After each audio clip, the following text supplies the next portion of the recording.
सिंह जी जुड़ चुके हैं, राजनीतिक विश्लेषक है। सर, सबसे पहले आपका स्वागत है। और इसी के साथ हमारे साथ यहाँ पर यश भारतीय, प्रवक्ता समाजवादी पार्टी के, वो जुड़ेंगे कुछ देर के बाद। डॉक्टर शिवानंद हुलियारकर जो हैं वो भी हमारे साथ जुड़ेंगे, कांग्रेस पार्टी का वो पक्ष रखेंगे। और इसी के साथ आलोक वत्स जी भाजपा का यानी कि बीजेपी का पक्ष रखते हुए दिखाई देंगे। ये सब हमारे साथ जुड़ेंगे कुछ देर के बाद। सबसे पहले रुद्र प्रताप जी, आपका हम स्वागत करते हुए सवाल ये कि क्या ये वाकई में जबरदस्ती का थोपा गया ये शब्द है? और अब जो कहा जा रहा है कि एक तरह से संविधान का हनन कर दिया गया, हत्या कर दी गई, एक तरह से बहुत बड़े पैमाने पर इसको जो है लोगों तक पहुंचाने की कोशिश जो है वो की जा रही है। क्या वाकई इसे देखा एक तरह से जाए कि इन दो शब्दों का जो है उसको हटाना चाहिए, उसे इंक्लूड करने की कोई ज़रूरत नहीं थी, सिर्फ पॉलिटिकल माइलेज के लिए जो है इसको जो है इन्वॉल्व किया गया, इंक्लूड किया गया?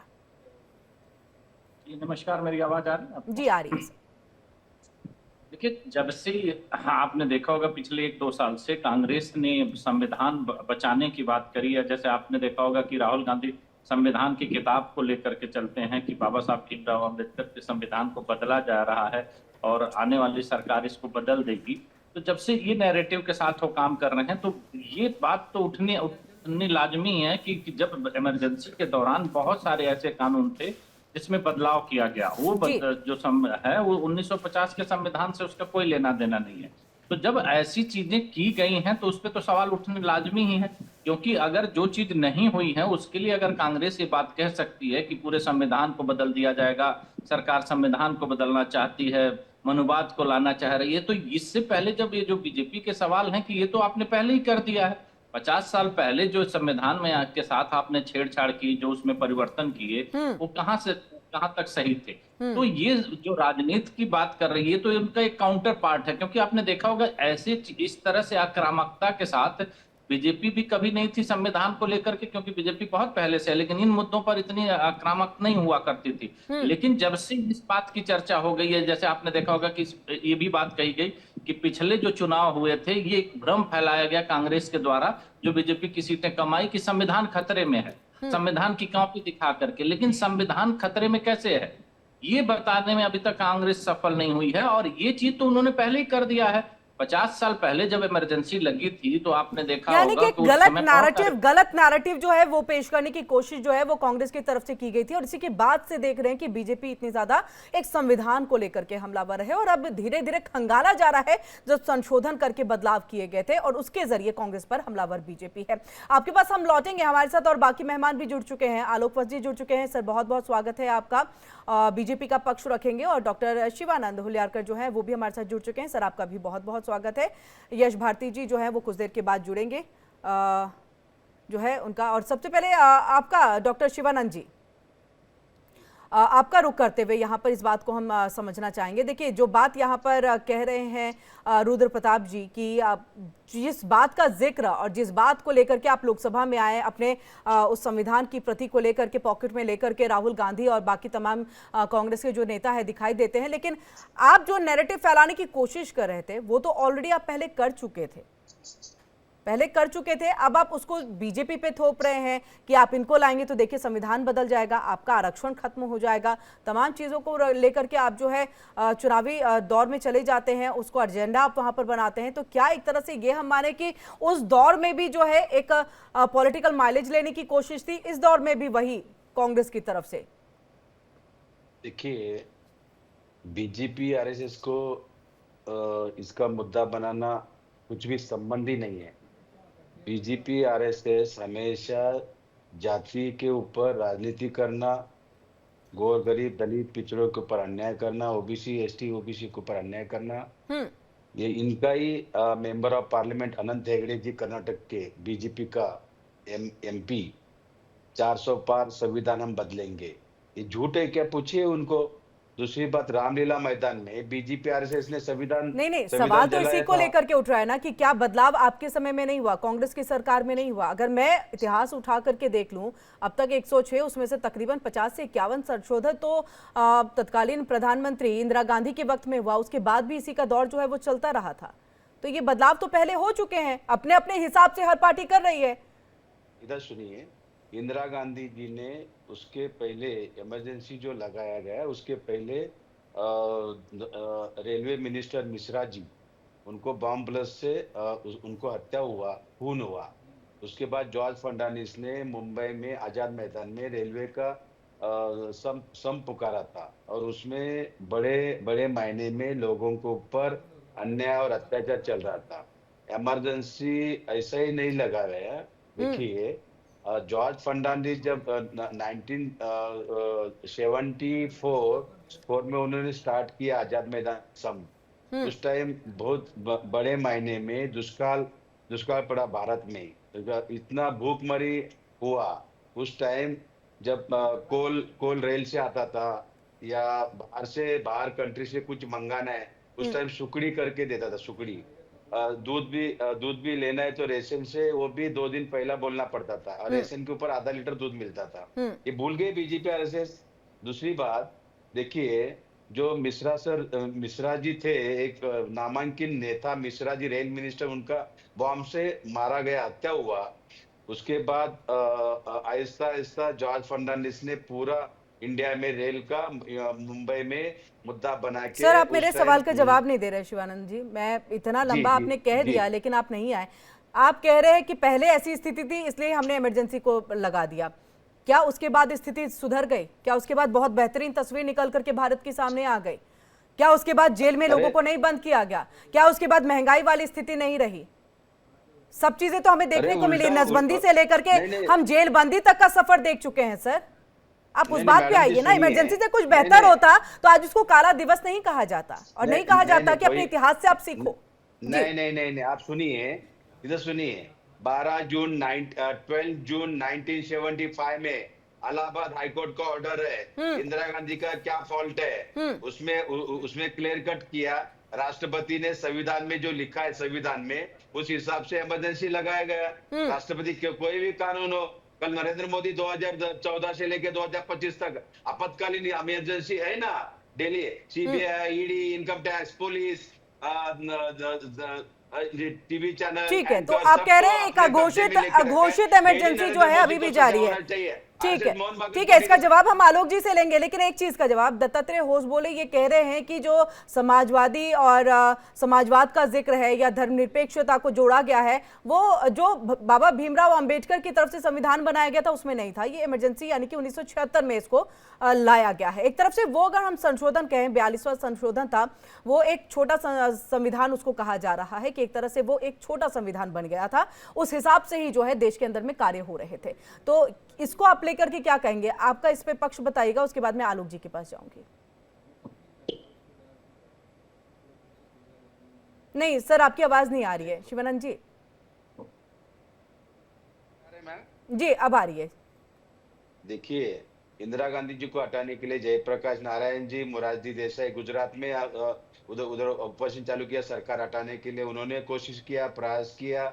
इधर जॉर्ज फर्नांडिस रेल का ये किया। उस टाइम वो लोगों ने ऐसे माहौल बनाया, इंदिरा गांधी जी के घर के बाहर 2-2.5 लाख पब्लिक, हमको मारो, जेल में डालो, हमको कुछ भी करो, हम नहीं हटेंगे, ऐसे करके बहुत दहशत निर्माण किया। हर जगह दंगा किया। नहीं फिर शिवानंद जी आप फिर गोल घुमा दे रहे हैं। शिवानंद जी आप फिर गोल घुमा दे रहे हैं। इमरजेंसी की उस बात पे तो हम आएंगे क्योंकि इसको लेकर के भी जिक्र हो रहा है कि आखिरकार क्या एक लोकतांत्रिक तरीके से अगर कोर्ट की बात को इंदिरा गांधी मान लेती तो संभवतः ये इमरजेंसी वाली स्थिति नहीं आ पाती और जो हमने आंदोलन देखा था वो नहीं चीजें हो पाती। हम उस पर आएंगे, वापस लौटेंगे। अभी दत्तात्रेय होस बोले की तरफ से देखिए एक बयान, उन्होंने एक बात को रखा एक मंच से। उन्होंने ये कहा कि जो समाजवाद और धर्मनिरपेक्ष की जो बात है और जो शब्दों को जोड़ा गया है वो शब्द पहले नहीं थे, ये 1976 में यानी कि इमरजेंसी के वक्त में लागू हुआ। इसे हटा देना चाहिए। इस पे आपका पक्ष, पॉइंट, उसके बाद आलोक सर। नहीं, गलत क्या है? सर्व समाज को लेके चलने वाली सेक्युलर पार्टी हमारा आज भी है, कल भी है। हम टंके के साथ बोलते हैं और हम संविधान की वजह से आज भी आप भी संविधान के वजह से उधर बैठे, मैं भी संविधान की वजह से। संविधान सबको है। नरेंद्र मोदी कोई बड़ा नहीं है या अमित शाह जी बड़ा नहीं है। वसपले आरएसएस की है। आरएसएस की इतना वसपले के बात रखने, इतना उसको लेने का क्या जरूरत है? वो कुछ भी बोलेगा, कल बोलेगा अंग्रेजी मत पढ़ो। आरएसएस और बीजेपी के सब नेशन के बच्चे अमेरिका में पढ़ रहे, लंदन में पढ़ रहे, ये चलेगा?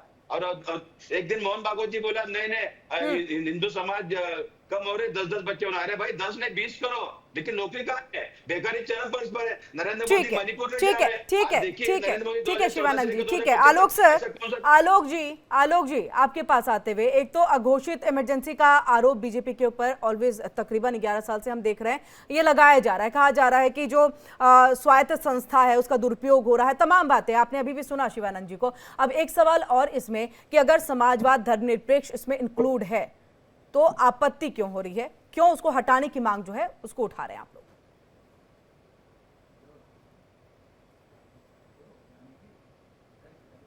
देखिए किरण जी, एक अंग्रेजी की कहावत है, pot calling the kettle black. जिन्होंने संविधान की निर्मम हत्या की, जिन्होंने संविधान की भरी दोपहरिया में धज्जियां उड़ा दी, वो लोग आज, ठीक कहा रुद्र प्रताप जी ने कि पिछले चुनाव में इन्होंने इस तरीके का एक नैरेटिव सेट किया कि नरेंद्र मोदी जी आएंगे तो संविधान बदल दिया जाएगा। हमारी पार्टी के भी कुछ छुटभैये नेताओं ने इस तरीके का अनर्गल बयान दिया था जोश में आके, लेकिन न संविधान बदला और न SC ST का रिजर्वेशन पर कोई आंच आई। जिसको समझने के बाद हरियाणा चुनाव हुआ, महाराष्ट्र चुनाव हुआ और दिल्ली चुनाव हुआ, तो उसका भी रिजल्ट आपके सामने आ गया। अब ये जिस नैरेटिव को सेट करके चलने की कोशिश कर रहे थे वो तो लोगों ने माना नहीं, और ये जिस तरीके की बातें कर रहे हैं कि संविधान, अरे संविधान को तो आपने बदला, संविधान की तो धज्जियां आपने उड़ाई, आपातकाल आपने लगाया, आपने नेताओं को जेल में डाला, आपने पूरा प्रेस को अपने कब्जे में कर लिया, सारी जितनी एजेंसियां थी सबको आपने अपने अधीन करके और एक तानाशाह की तरह आप बने रहे। तो आपको क्या हक है ये बात कहने का? हमने कौन सी संविधान की धज्जियां उड़ाई हैं? कहां से हमने संविधान में कोई संशोधन किया है? 51 या 52 बार, if I am not wrong, Indira ji के समय में संविधान में चेंजेस लाए गए थे। तो उसका क्या जवाब है आपके पास? आज जो आपकी स्थिति और आपके पार्टी की स्थिति ऐसी हो गई है कि आपको रीजनल नेताओं के पास जाकर चिरौरी करनी पड़ती है कि हमें भी कुछ सीट दे दो ताकि हमारा अस्तित्व बना रहे। यह स्थिति हो गई आपकी। क्या बिहार चुनाव में आप लालू जी की चिरौरी नहीं करेंगे? क्या उत्तर प्रदेश के चुनाव में आप अखिलेश जी की चिरौरी नहीं करेंगे? है मोर्चा, है दम तो अकेले तान के दिखा दीजिए, पता लग जाएगा कि आप कितने पानी में हैं। पता लग जाएगा आप कितने पानी में हैं। ठीक है आलोक जी, इसका भी जवाब कि समाजवाद और धर्मनिरपेक्ष को क्या हटाने की वाकई आवश्यकता है, जरूरत है, जिसकी मांग की जा रही है, और इसके अगर इंक्लूड इसको किया गया, ठीक है उस वक्त में इंदिरा गांधी की सरकार थी तो एक राजनीतिक तौर पर देखा जाए तो ठीक है, हटाने की बात आप लोग कर सकते हैं कि इमरजेंसी लागू था और उस वक्त में उन्होंने अपने बेनिफिट के लिए किया था, लेकिन अगर आज के परिदृश्य से चीज़ों को देखा जाए तो क्या वाकई इसको हटाने की ज़रूरत है? हम तो वैसे भी सर वो सोसाइटी है ना कि किसी को भी जो है वो एक तरह से वो समान अधिकार देते हैं, समानता, और यही खासियत है भारत की, यही खासियत है भारत की जिसको पूरी दुनिया जो है वो सिराखों पर लेती है। तो हटाने की क्या वाकई आवश्यकता है, जरूरत है, जो बात यहाँ पर दत्तात्रेय होसबोले की तरफ से की गई? इसके बाद शिवानंद जी आप बोलिएगा। मैं किरण जी सही ढंग से समझ नहीं पाया कि आप मेरे से क्या पूछना चाह रही हैं। मैं कह रही हूँ समाजवाद और धर्मनिरपेक्ष जिसको 1976 में लाया गया था, संविधान में डाल दिया गया था, तो क्या इसको हटाने की जरूरत है, इसकी भी मांग कर रहे हैं। आप किस समाजवाद की बात कर रही हैं? अखिलेश यादव का समाजवाद? कौन? मैंने भी समाजवाद पढ़ा है, मैं भी सामाजिक दृष्टिकोण रखता था जब कॉलेज में स्टूडेंट था। लोहिया जी के समाजवाद के किस पृष्ठ पे लिखा हुआ है कि पिता के बाद पुत्र को अध्यक्ष बनाकर पार्टी चलाओ? ये तो संविधान, ये तो समाजवाद की पूरी धज्जियां उड़ा दी हैं इन्होंने। हम किसी भी परिवर्तन के लिए नहीं, हम सर्वधर्म समभाव वाले हैं, हम सबका साथ सबका विकास लेकर चलने वाले लोग हैं। और आदमी के कथनी और करनी में अंतर नहीं होना चाहिए। जितनी भी हमारी जन कल्याणकारी योजनाएं हैं, ठीक है, एक भी योजना के बारे में ये उंगली उठा दें जो समाज के हर वर्ग को, हर धर्म को, ठीक है। को डॉक्टर शिवानंद अपनी बात को रखिएगा और साथ ही ये कि कथनी और करनी में बहुत अंतर है। उसके बाद मैं सर आपका रुख करूंगी रुद्र जी। देखिए, जब से नरेंद्र मोदी 2014 से लेके 2025 तक बीजेपी प्रवक्ता को पूछिए कि 10 काम नरेंद्र मोदी देश के लिए, युवा युवती के लिए, फार्मर के लिए, आर्मी के डिफेंस के लिए या डेवलपमेंट के लिए कौन सा मेक इन इंडिया नहीं फेक इन इंडिया था, उनको पूछिए। दूसरी बात, मैच फिक्सिंग चल रहे हैं। महाराष्ट्र में इलेक्शन देखिए, महाराष्ट्र इलेक्शन होने के पहले सीजीआई चंद्रचूड़ को हटाया। ये कौन सा संविधान में है? क्यों ऐसा कर रहे हैं नरेंद्र मोदी? नहीं तो सर खुद तो चुनाव आयोग ने इस बात को कहा ना कि फिर आप इतने दिनों के बाद क्यों आ गए इस सवाल को लेकर के। जो बात देखिए राहुल गांधी भी उठा रहे थे, उन्होंने भी कहा कि बोगस वोटिंग हुई है। तो किरण जी, महाराष्ट्र में समय क्यों ले लिया? 4 महीने पहला इलेक्शन हुआ था, 5 महीने पहले, कि उस टाइम 48 एमपी का इलेक्शन था, मेंबर ऑफ पार्लियामेंट का। उसमें 38 एमपी हमारा चुन के आया, कांग्रेस, शिवसेना उद्धव गुट, शरद पवार गुट। इतने होने के बाद 5 महीने में 75 लाख वोटिंग बढ़ गया। अच्छा चलो बढ़ने दो, लेकिन बताओ ना भाई, हमने इलेक्शन कमीशन को पूछने के बाद बीजेपी को इतना मिर्ची लगने की जरूरत क्या है? संविधान में क्या लिखा है? नहीं तो आप नहीं शिवानंद जी, आप तो ये कह रहे हैं ना कि इलेक्शन कमीशन ने जो है वो बीजेपी के लिए काम कर दिया या एनडीए के लिए काम कर दिया। आरोप तो आप ये लगा रहे हैं ना, तो मिर्ची तो लगेगी ना सर, बुरा तो लगेगा ना। किया नहीं किया ये तो जांच का विषय है, किया या नहीं किया ये तो जांच का विषय है। लेकिन अगर आरोप लगे, क्योंकि देखिए आप पे जब 50 साल आपातकाल के 50 साल का आरोप लग रहा है जो संविधान की हत्या का, तो मिर्ची लग रही है ना कांग्रेस को सर मिर्ची लग रही है ना कांग्रेस को, तभी तो आप लोग पलटवार कर रहे हो। सब अपोजिशन लीडर को क्यों आप टारगेट करके बताइए? संजय राउत देखिए, संजय सिंह को देखिए, सीएम हेमंत सोरेन को देखिए, केजरीवाल को देखिए। ऐसा कौन सा संविधान में लिखा है? नरेंद्र मोदी को डेली जेल जाना चाहिए। सर सबसे पहले तो मैं एक रिक्वेस्ट करूंगी कि प्रधानमंत्री हैं, देश में एक पद है उनका, एक उनकी जगह है, एक औरा है, तो उसको अगर सम्मान से लिया जाए तो मुझे लग रहा है कि ज्यादा अच्छा रहेगा। तो हमारी डिबेट भी जो है बहुत अच्छे से वो चलेगी। देखिए सोनिया गांधी हो, राहुल गांधी हो, मल्लिकार्जुन खड़गे का भी जिक्र हो तो राष्ट्रीय अध्यक्ष के तौर पर हो तो अच्छा लगता है। तर्क वितर्क अपनी जगह। किरण जी, मेरे भी प्राइम मिनिस्टर नरेंद्र मोदी जी मैं रिस्पेक्ट करता हूं, लेकिन पहलगाम में अटैक हुआ, उड़ी का देखिए, अक्षरधाम का देखिए, पार्लियामेंट हाउस में देखिए, पठानकोट का देखिए। क्या करे नरेंद्र मोदी? कौन सा जम्मू कश्मीर नहीं गए, बिहार जाके प्रचार किया? कौन सा संविधान में है बताइए? 2 बार सर्वदलीय बैठक में नरेंद्र मोदी क्यों नहीं आया भी नहीं। आने के बाद भी हम इंतजार कर रहे हैं। अरे भाई आ जाओ, जो भी बताओ। देखो 20 बार डोनाल्ड ट्रंप सब बोल रहे हैं कि मैंने सीज फायर रुकाया, नरेंद्र मोदी आंसर देने की काबिल क्यों नहीं है? सर और कितनी बार जवाब चाहिए सर? शिवानंद जी, इस बात से तो मुझे लग रहा है कि जनता को भी बखूबी पता है। एक नाराजगी उन्होंने दिखा दी, अच्छे से बता दिया उन्होंने कि, और मुझे लग रहा है कि आपने वो विदेश सचिव जब लंच के लिए बुलाया गया था, न्योता दिया गया था, उस समय खुद विदेश सचिव जो है वो सामने आए मीडिया के, उन्होंने कहा लंच के लिए बुलाया गया, लेकिन एक बार फिर से उन्होंने कहा सीज फायर में डोनाल्ड ट्रंप का कोई हाथ नहीं है। कितनी बार सर इस बात को बताया जाएगा? और वापस से सर उसी मुद्दे पर हम आते जाए।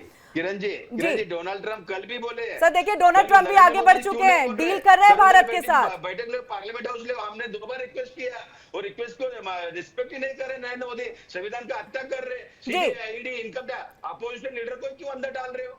ठीक है, इसका जवाब हम एक रुद्र जी से समझने की कोशिश करेंगे, क्योंकि अब तक जितनी बार भी युद्ध हुए, सर एक मिनट तो फैक्ट्स हम बता दें अपने दर्शकों, जितनी बार भी युद्ध हुए ऐसा कहीं नहीं है कि आपको एक विशेष सत्र बुला करके जो है जानकारी देनी होगी। इसका खुलासा एक लंबे वक्त के बाद जो है वो होता है, और इसको लेकर के हम रुद्र जी के पास चलेंगे, लेकिन उससे पहले समाजवादी पार्टी और बाकी पार्टियों का क्या कुछ इसको लेकर के बयान। आऊंगी सर आपके पास, क्या कुछ प्रतिक्रिया है वो सुना देते हैं अपने दर्शकों को।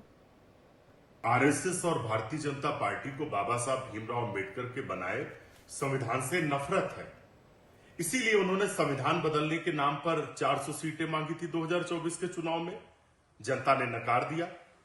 तो आरएसएस कभी भी जब संविधान बदलने की बात भाजपा करती तब आरएसएस मौन सहमति होती, क्योंकि आरएसएस ने जो नागपुर में संविधान बनाया है वो उसे लागू करना चाहते हैं। इसीलिए वो बार बार संविधान पर सवाल खड़ा करते हैं। समाजवाद, धर्मनिरपेक्षता बाबा साहब भीमराव अंबेडकर के बनाए संविधान के मूल महत्वपूर्ण अंग हैं, हथियार हैं, जो देश को जोड़ के रखते हैं सभी जाति और धर्म के लोगों को। आरएसएस कभी इस बात को नहीं समझेगा। बीजेपी और आरएसएस की राजनीति को शायद ही कोई समझ पाएगा, और अगर इसको मैं एक जंतु से परिभाषित करने का प्रयास करूं तो बीजेपी और आरएसएस दो मुहा सांप है। इसके सदैव से ही दो मुंह पाए जाते हैं। जिस पल इस देश में इमरजेंसी लगी तो बीजेपी के लोगों ने, आरएसएस के लोगों ने उस इमरजेंसी का समर्थन किया। तरीके से बीजेपी जनता को भ्रमित कर रही है। जनता मेरे ख्याल से आज के परिप्रेक्ष्य में सब कुछ जान चुकी है कि बीजेपी कांग्रेस से भी ज़्यादा खतरनाक है।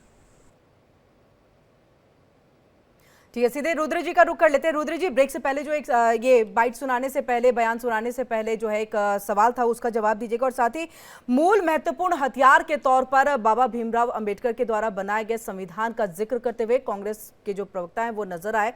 उन्होंने देखिए सीधे तौर पर ये कहा कि बीजेपी को ये नहीं चाहिए। जब आप खुद बदलाव करते हैं तो आप बेहतरी के लिए कर रहे हैं। आप जो खराब चीज़ें चल रही हैं, यानी स्थिति जो अच्छी नहीं है, जिसमें ना जाने कितनी अन्य जो है लोग हैं, या फिर हम आम लोगों की बात कर ले, वो मुश्किलों के साथ जूझ रहे हैं, तो ऐसे में हमने इमरजेंसी लागू करके आगे स्थिति को संभालने की कोशिश की। ये तमाम तथ्य, ये तमाम बातें जो है आपकी तरफ से की जाती हैं। अब जब बात होती है कि कुछ बेहतर होना चाहिए, तो इसमें आप कहते हैं कि आपका जो है मूल और महत्वपूर्ण जो हथियार आपको बाबा भीमराव अंबेडकर ने दिया है, आप उससे इत्तेफाक नहीं रखते, इसलिए आप बदलाव चाहते हैं। हम दोनों चीजों पे चाहेंगे कि आप अपना पक्ष रखें, पॉइंट रखें।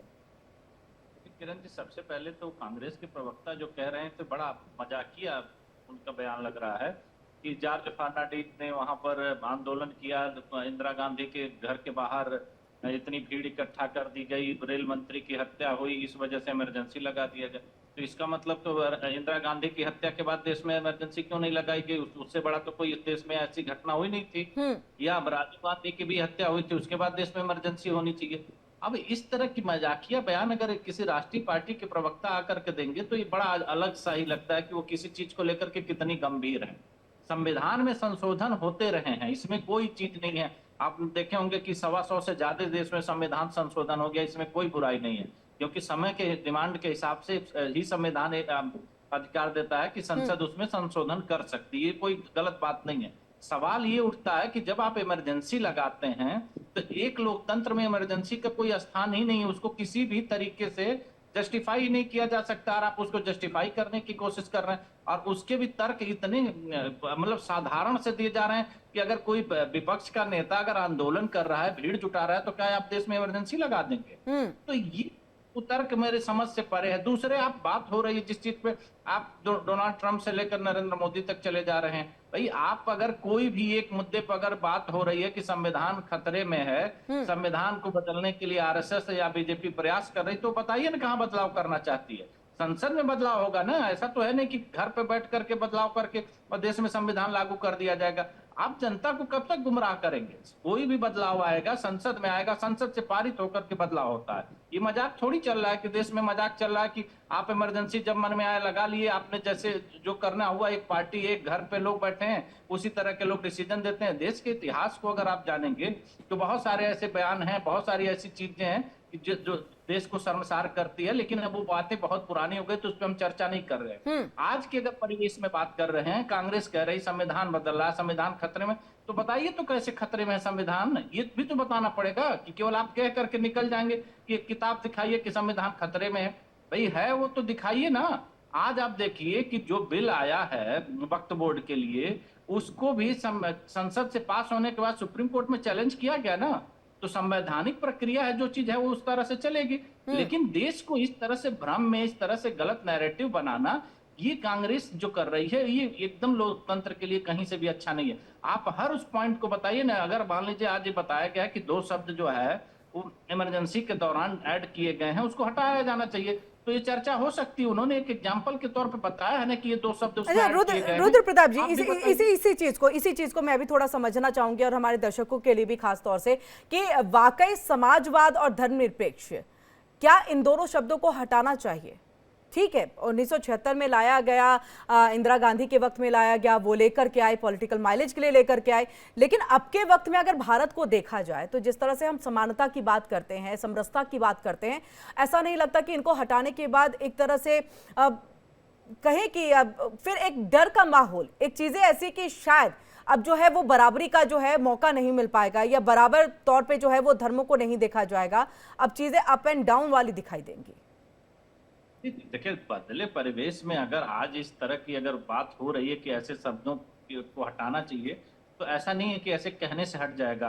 हाँ, ये हो सकता है कि इस पे एक बार फिर से चर्चा हो सकती है कि इसके मूल में क्या है, इसको किस तरीके से हमने संविधान में ऐड किया था और उसका आम जनमानस पे क्या प्रभाव पड़ता है। तो उस पे अगर ऐसा लग रहा है तो उस पर एक बार संसद में चर्चा हो जानी चाहिए, जिससे लोगों को इस बात की स्पष्टता आ जाएगी। जैसे हमारे और आपके मन में भी कंफ्यूजन है, ये धर्मनिरपेक्ष का मतलब संविधान में क्या होता है। हम लोग आम भाषा में तो जानते हैं कि भाई देश धर्म निरपेक्ष मतलब हम किसी धर्म विशेष को नहीं मानते हैं, सबके लिए समानता का है या समाजवाद की। लेकिन उस संबंध में उसको किस तरह से परिभाषित किया गया है, अगर उस पर चर्चा होती तो मुझे नहीं लगता है कि कोई बुराई है, चर्चा हो सकती है संसद में। और अगर लगता है कि वो चीज सही नहीं है तो उसमें बदलाव भी किए जा सकते हैं। संसद का काम और क्या होता है, संसद का काम यही है ना कि समय समय पर चीजों को समझे और उस पर चर्चा करके अगर जो बदलाव की जरूरत है तो उसमें बदलाव भी करे, अगर ऐसा लग रहा है कि बदलाव की जरूरत है। जी जी, यहाँ पर आलोक सर इस बात को थोड़ा सा बताइएगा, समझाइएगा, क्योंकि देखिए अभी तो चर्चा संभव है, लेकिन उससे पहले इतना ज्यादा एक तरह से कह देना कि बहुत गलत तरीके से इन दोनों शब्दों को लेकर के आया गया था, ये लाने की जरूरत नहीं थी। और देखिए जैसा कि आपने भी कहा कि क्या समाजवाद, अखिलेश पार्टी वाली समाजवाद पार्टी, तो एक अलग, अगर हम कहें उस वक्त में अगर लाया गया तो कुछ अलग सोच करके चीजें आई होंगी, और अब अगर लाया गया है तो कुछ अलग चीजों के साथ होगा। तो ऐसे में क्या सिर्फ एक राजनीतिक फायदा उठाने की कोशिश हो रही है? क्योंकि संविधान की बात, संविधान की प्रति अगर राहुल गांधी भी अपने पॉकेट में रख करके चलते हैं तो देखिए कहा जाता है कि आप चुनाव में बेनिफिट लेने की कोशिश कर रहे हैं। तो यही क्या अब बीजेपी 50 साल को लेकर के कर रही है?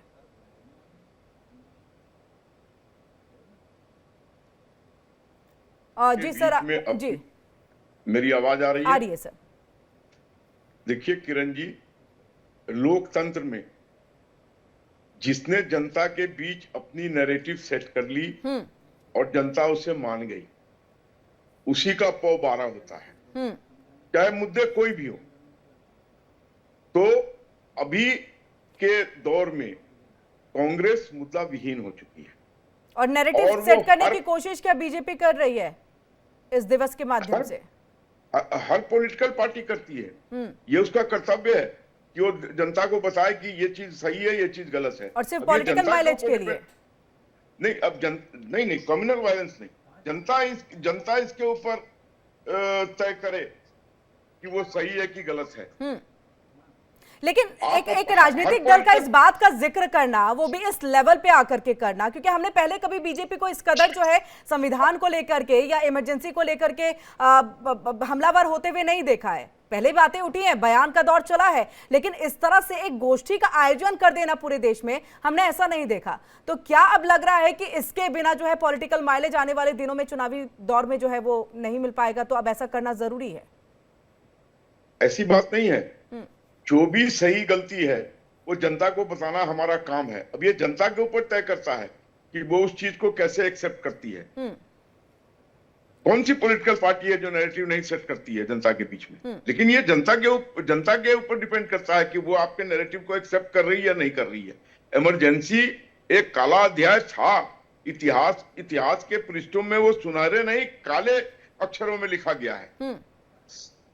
लोकतंत्र की निर्मम हत्या की गई थी, सारे लोकतांत्रिक मूल्यों की अवहेलना की गई थी। और कांग्रेस मुद्दा विहीन है तो हर चीज में मुद्दा निकालने की कोशिश करती है। जैसे है ना कि finding a needle in the haystack, एक घास के उसमें आप एक सुई निकालने की कोशिश कर रहे हैं और वो बराबर इसमें फेल होती जा रही है। राहुल गांधी बहुत अच्छे लीडर हैं, बहुत मेहनत करते हैं, कोई शक नहीं है, करना भी चाहिए। लेकिन उनके इर्द गिर्द जो लोग हैं उनसे कुछ ऐसी बात कहलवा देते हैं बचकाना, जिससे वो फिर ढक के 3 पास हो जाता है उनका सारा एफर्ट। पॉलिटिकली आपको बहुत सजग रहना पड़ेगा। जनता एक एक चीज का आपको पर नजर रखे हुए है कि आप कब क्या बोलते हैं, बताइए। इसके पहले उन्होंने कह दिया। सर लेकिन ये बहुत अच्छी बात है कि आप खुद सजेस्ट कर रहे हैं कि राहुल गांधी को क्या करना चाहिए, और ऐसा पहली बार है कि एक पार्टी दूसरी पार्टी को यहाँ पर सजेशन कि क्या होना चाहिए जिससे आपकी पार्टी जो है वो बेहतर बन सके।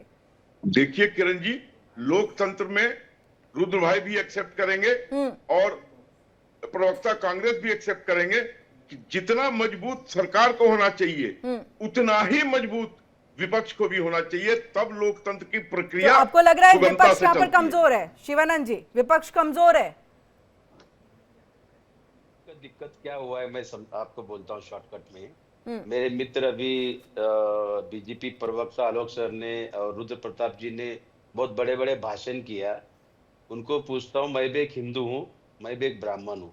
10 साल में नरेंद्र मोदी जी इमरजेंसी, बहुत बड़ा इमरजेंसी लगा गया। 2 करोड़ नौकरी का क्या हुआ, 15 लाख का क्या हुआ, बेरोजगारी चरम पर है, क्या है बताइए, महंगाई चरम पर है।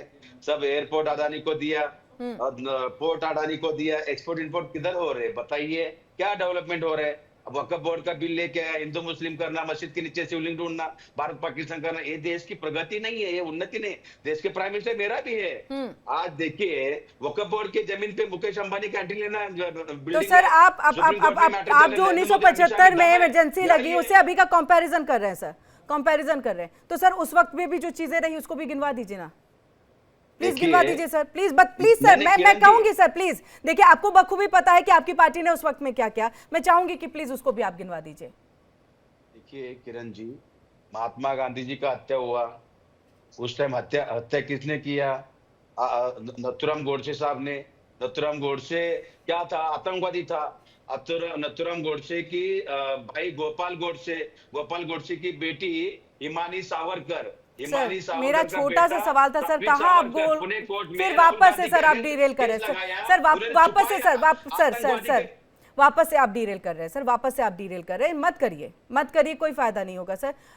मैं समझ पा रही हूँ सर, आपके पास में संविधान की प्रति है और ये आप सबको यानी कि कांग्रेस में जितने भी कार्यकर्ता हैं, नेता हैं, सबको ये लेकर के चलने के लिए कहा गया है, समझ सकते हैं। लेकिन मेरा ये कहना है, अगर आप कह रहे हैं अघोषित इमरजेंसी है, क्या कुछ अभी नहीं हो पाया, तो आप ये भी तो बताइए ना कि 1975 में क्या हुआ था। सर प्लीज सर प्लीज, नौजवान, इंडस्ट्रियलिस्ट, सर उस वक्त ईडी, इनकम टैक्स, कौन सा एससी एसटी ओबीसी गरीब लोग उधर सीबीआई ईडी में बैठे, बताइए कौन सा चैनल पे एंकर दलित एससी बैठा है, बताइए। आज भी कटोर मोदी गोदी मीडिया आज भी देखिए, आज बोलते हैं कि कुछ भी झूठ बोल रहे हैं। अभी कर्नाटका में जहां तक सर मीडिया की बात है, सर जहां तक मीडिया की बात है, सर जहां तक बोला तो उसको 7 साल सजा होगा। इसका अमल करेंगे बीजेपी?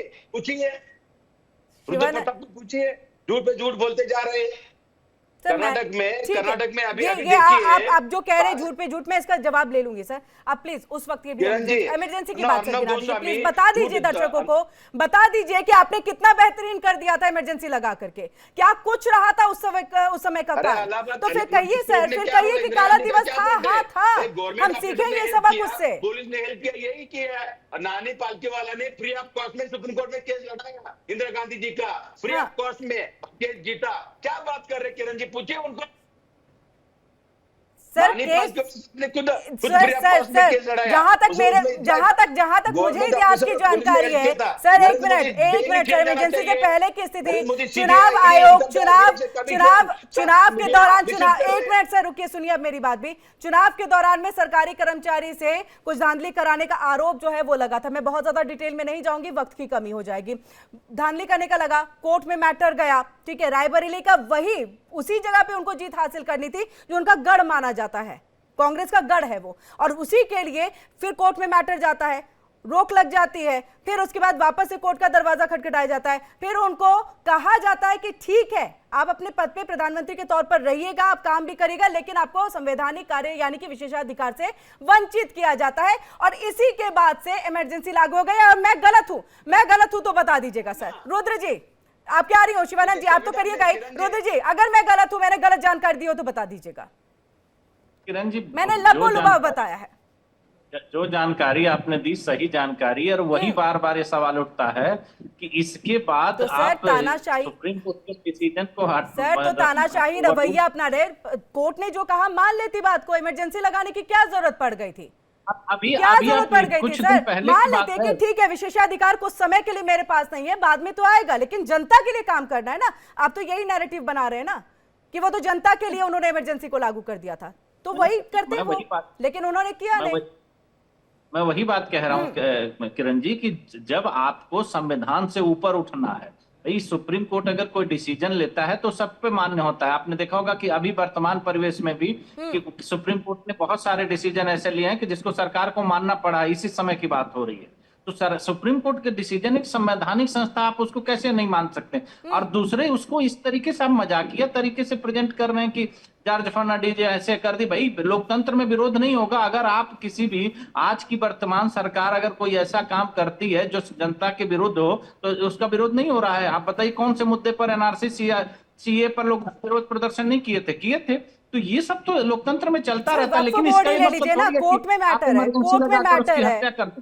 वक्फ बोर्ड यही तो है ना कि संविधान है, आपके यहाँ लोकतंत्र है, आप अपनी बात को लेकर कोर्ट जा सकते हैं। देखिए कोर्ट गए, वक्फ बोर्ड अभी भी चीजें जो संशोधन हुआ वो चीजें अभी भी है अटकी हुई, अभी भी लागू नहीं करा पाई सरकार। आऊंगी शिवानंद जी, आऊंगी, वापस आऊंगी सर आपके पास। शिवानंद जी आऊंगी। बीजेपी आरएसएस का, नरेंद्र मोदी जी का, ये झूठ है क्या?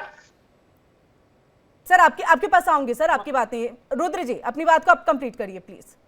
इस सवाल को आप पूछ रहे हैं उस पे कांग्रेस के प्रवक्ता एक शब्द नहीं बोल रहे हैं। वो चले जा रहे हैं महात्मा गांधी की हत्या तक चले जा रहे हैं, वर्तमान समय में आ जा रहे हैं। लेकिन जो सवाल उठाया जा रहा है कि जब इमरजेंसी लगाई गई थी तो उस समय क्या हुआ था? उस समय लोकतंत्र सुरक्षित था? और ये जो कांग्रेस के नेता जो संविधान को लेकर के घूम रहे हैं, ये पिछले 2-3 साल से पहले ये संविधान कहाँ था? ये भूल गए थे क्या कि देश में संविधान भी है? उस समय भी लेकर चलना चाहिए। तो जो ये बात अभी आलोक जी कह रहे हैं कि इनके पास मुद्दा नहीं है, रात को एक सपना आ जाता है कि नहीं इस बात पे बात करी जाए। अभी जैसे उन्होंने एक बात कही कि इस आपके मीडिया में कितने एंकर हैं जो SC ST और दलित हैं। भाई सबसे पहले आप ही शुरुआत कर दीजिए ना। अभी आपने इसी चैनल पे बोला कि मैं ब्राह्मण हूं, तो आप अपने प्रवक्ताओं को दलित देना शुरू कर दीजिए। कोई नहीं देगा, बीजेपी दे या ना दे, आप शुरुआत कर दीजिए कि आपके सारे प्रवक्ता दलित हो जाएंगे, ओबीसी हो जाएंगे, हमें जनरल को रखेंगे नहीं। तो आप इस तरह से जो बात कर रहे हैं, आप इस 75 साल के बाद जिसमें लगभग समय तक आप ही की सरकार रही है, आप क्यों नहीं उत्थान कर पाए कि दलित? ठीक है रुद्र जी, हम लौटेंगे। हमारे साथ यहाँ पर यश भारतीय प्रवक्ता समाजवादी पार्टी के हैं, वो भी जुड़ चुके हैं। सर आपका भी स्वागत है, बहुत देर से जुड़े सर आप, तमाम सवाल हैं। तो अब सबसे पहले ये जो इमरजेंसी के 50 वर्ष और साथ ही दत्तात्रेय होसबोले की तरफ से ये कहा गया कि जो समाजवाद और धर्मनिरपेक्ष शब्द को इंक्लूड किया गया उसे हटा देना चाहिए, वो जबरदस्ती के थोपे हुए। हम सबसे पहले चाहेंगे इस पे आप अपनी प्रतिक्रिया दें। आऊंगी डॉक्टर शिवानंद जी आपके पास आ रही हूँ। भारतीय जनता पार्टी की स्थापना हुई तो उसमें समाजवाद और धर्मनिरपेक्ष जोड़ हुआ था। उनका जो आंतरिक संविधान था, जो नियम कायदे और किस दिशा में चली गई, उसमें समाजवाद और धर्मनिरपेक्षता जुड़ी। लेकिन जब भारतीय जनता पार्टी को जीत हासिल नहीं हुई, भारतीय जनता पार्टी को राजनीतिक पार्टी के रूप में जब कामयाबी नहीं मिली, तो उन्होंने समाजवाद और धर्मनिरपेक्षता का रास्ता छोड़ दिया।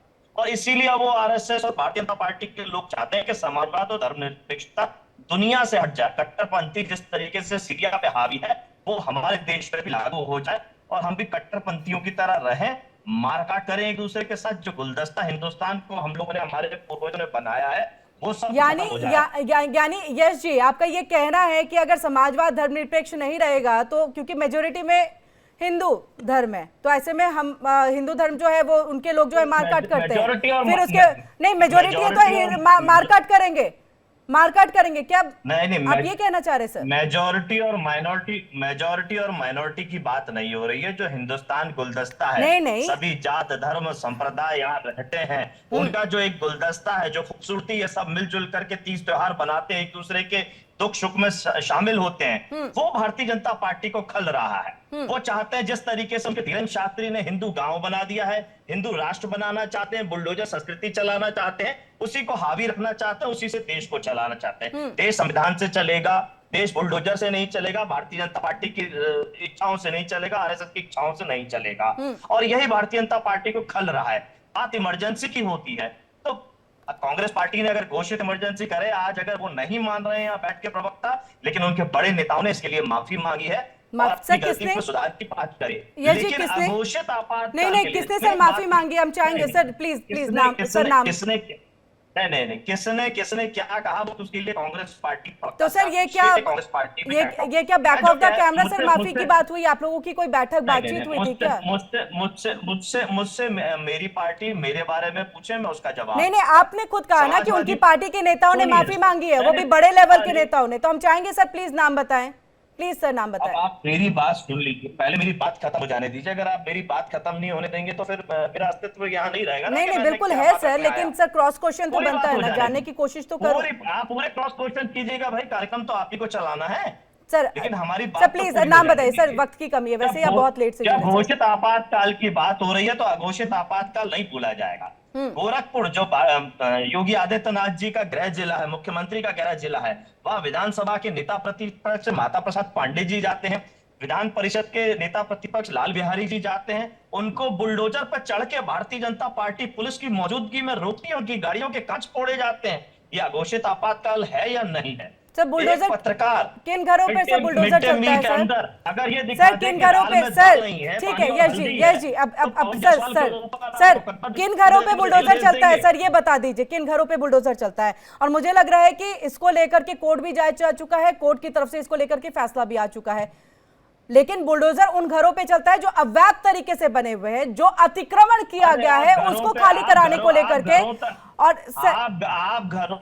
आप घरों तक सीमित रह गई। भारतीय जनता पार्टी उत्तर प्रदेश के विधानसभा में नेता प्रतिपक्ष और विधान परिषद के नेता प्रतिपक्ष के सामने बुलडोजर पे खड़े होकर भारतीय जनता पार्टी के लोग रास्ता रोक रहे हैं, गाड़ियों के कांच फोड़ रहे हैं। क्या आपने नहीं देखा इस बात को? गोरखपुर के अंदर परसों आप घरों तक सीमित रह गए, अब तो जिंदा लोगों पे बुलडोजर चल रहा है। क्या रामजी लाल सुमन के घर पे बुलडोजर लेकर के नहीं गए लोग?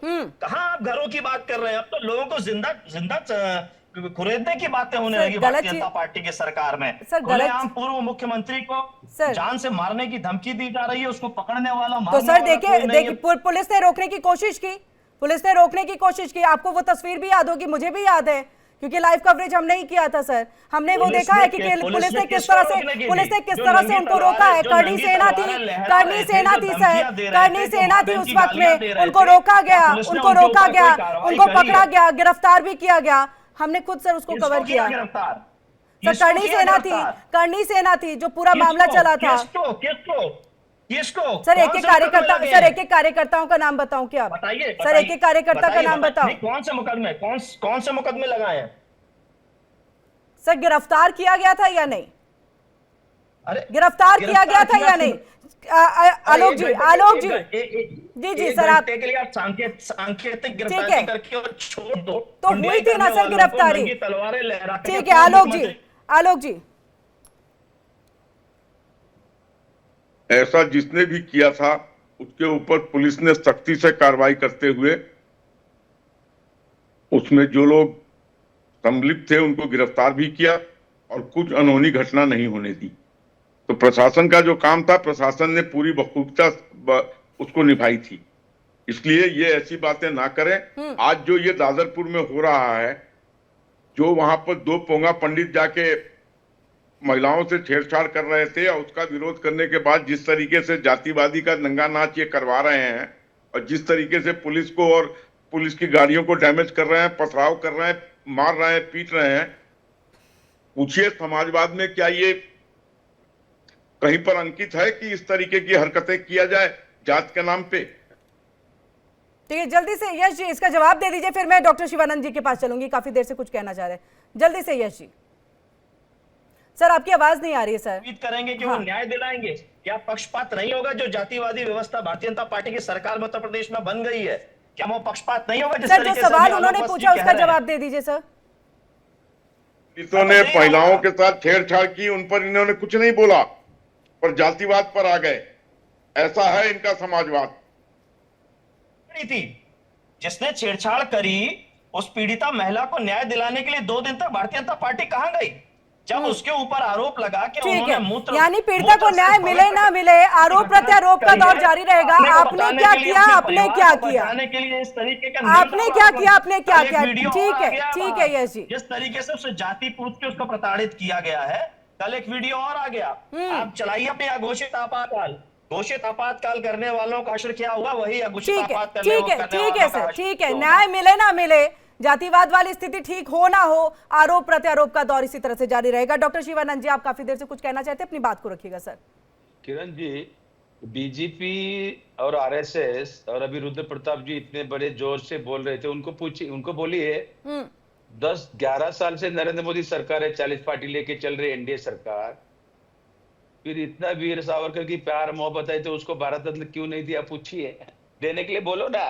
ये सब झूठा जुमला बंद करो। दूसरी बात, हमारा एलओपी टीकाराम जूली करके राजस्थान में है, एलओपी है, एक दलित नेता है, राम प्रभु के मंदिर में जाके उन्होंने दर्शन लिया पूरा फैमिली के साथ।